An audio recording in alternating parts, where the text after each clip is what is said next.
Queridos alunos, tudo bom?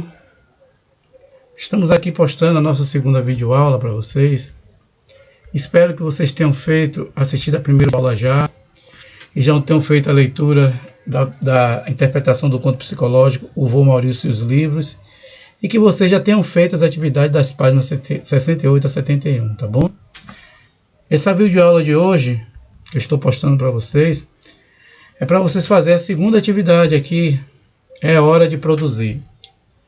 Após a leitura do texto sobre o humorista argentino Joaquim Salvador Lavado, ou simplesmente Quino, e as tiras de Mafalda, da página 72, você irá produzir o seu conto psicológico, conforme proposta de planejamento das páginas do livro 72 e 73. Após o colhimento dessas informações, chegou a hora de você produzir o seu conto psicológico. Lembre-se que vai ser no caderno e que terá que ter no máximo 40 linhas e no mínimo 20 linhas. Não se esqueça do cabeçalho, contendo escola, data, disciplina, nome, aluno, série, nome do professor. Aí você vai botar, é hora de produzir, né, na atividade, primeiro você faz o cabeçalho, depois é hora de produzir, conto psicológico, páginas 72 e 73 do livro de português. E aí você faz o seu conto, tá bom? Então vamos lá na página 72. Aqui está a página 72 do livro, tá? Página 72 do seu livro, 72. E nós vamos trabalhar. Essa é a hora de produzir. Então aqui está falando do humorista que criou a personagem Mafalda. Ou seja, o humorista, como nós falamos lá no início, o humorista e desenhista Salvador Quino. Ele começou a publicar tiras de Mafalda, sua personagem mais importante, famosa, em 1964. Produzido até 1973, quando, segundo ele, percebeu que já tinha dito tudo o que ele queria com a personagem e seus coleguinhas. O grande feito de Mafalda é a maneira como ela percebe e interpreta o mundo.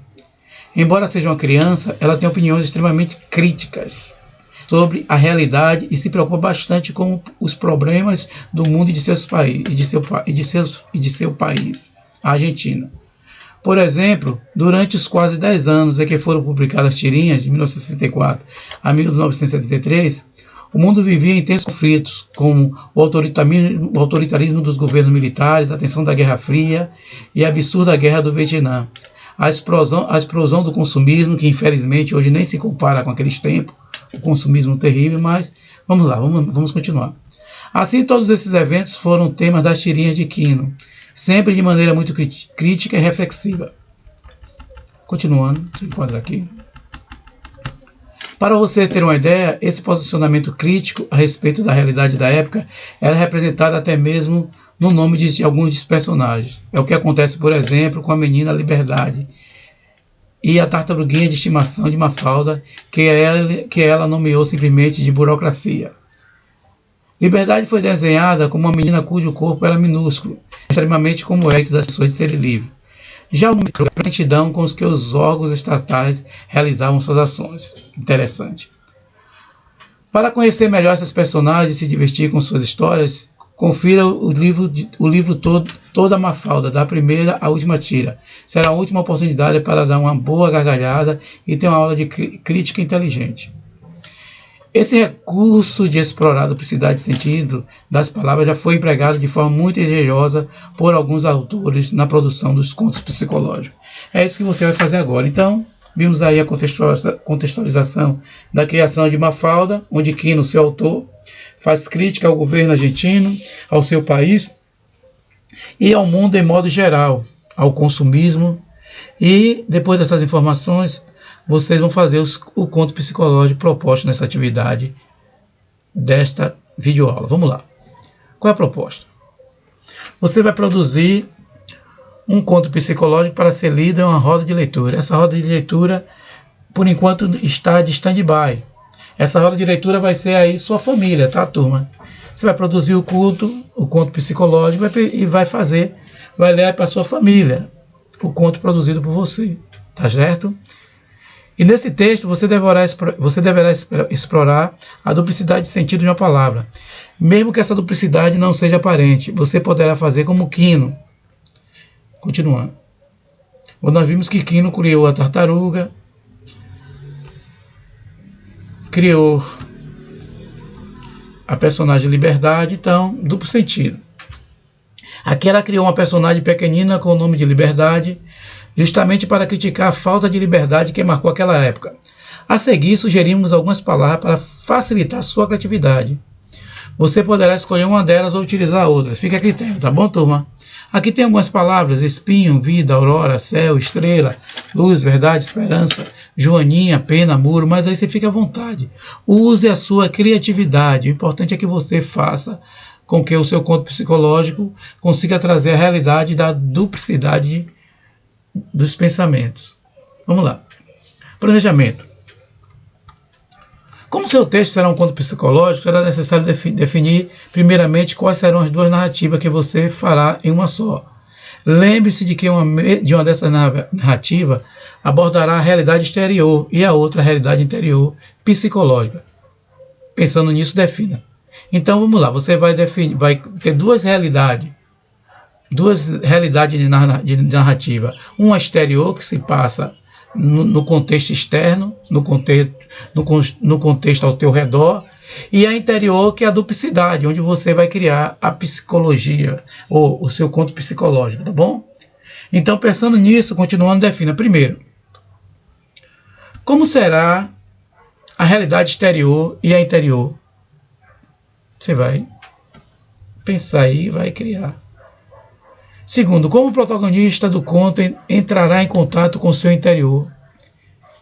Aí você vai levar, depois que você abordar essas duas realidades, se nós pegarmos a visão de Kinder, ele criou a Mafalda, e da Mafalda ele criou os personagens, o que estava acontecendo no mundo exterior, o cenário da Argentina, do seu país, e através dos seus personagens, ele trouxe a realidade para o mundo em quadrinhos, para o mundo humorístico. Você vai trazer para o mundo psicológico. Legal? Beleza.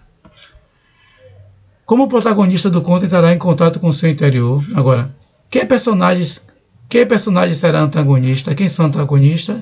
Aqueles que se opõem ao protagonista, ou o vilão. E quem é o protagonista? O protagonista é o mocinho, o herói.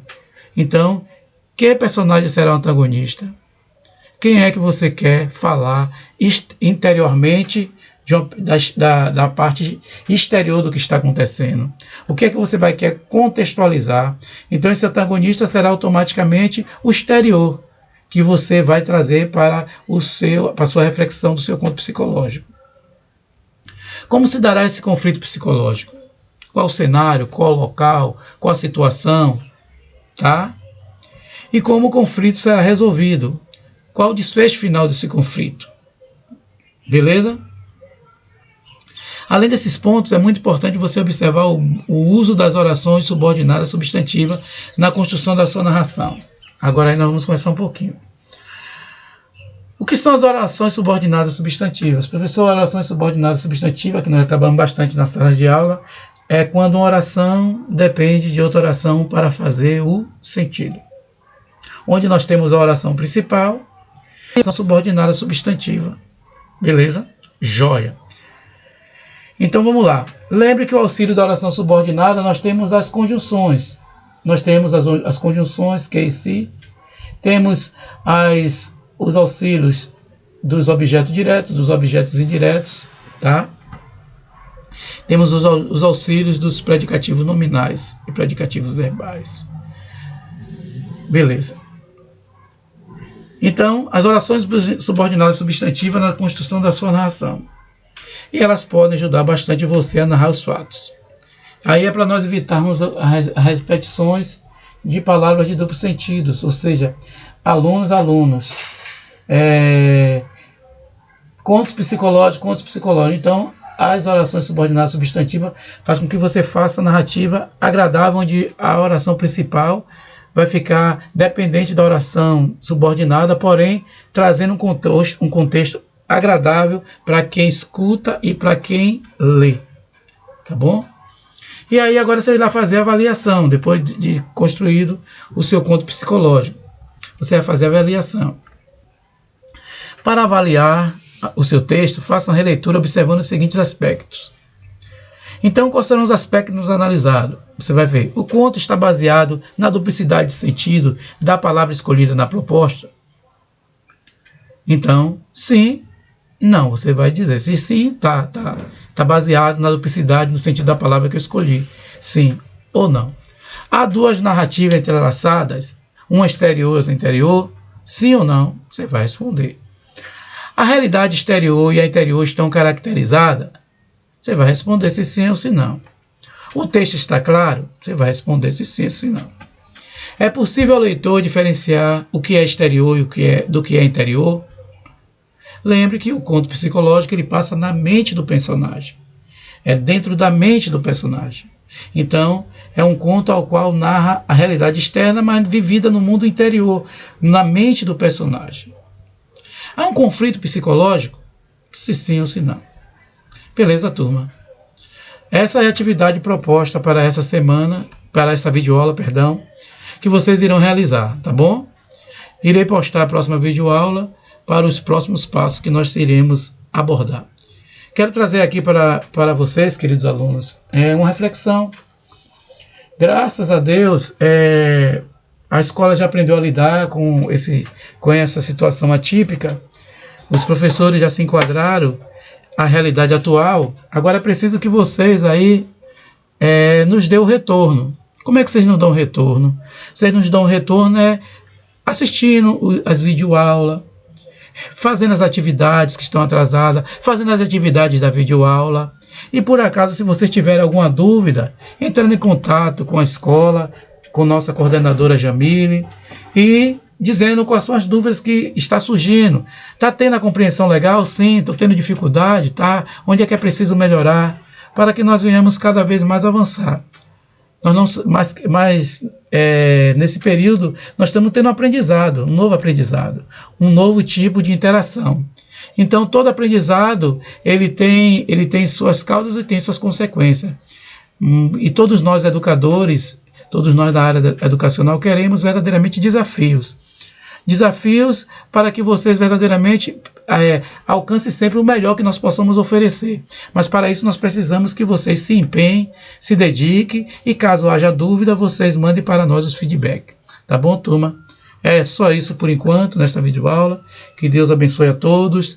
Tenha um excelente estudo e que na próxima aula nós nos encontraremos, querendo Deus, estaremos reunidos mais uma vez para esta videoaula. Tchau e bons estudos.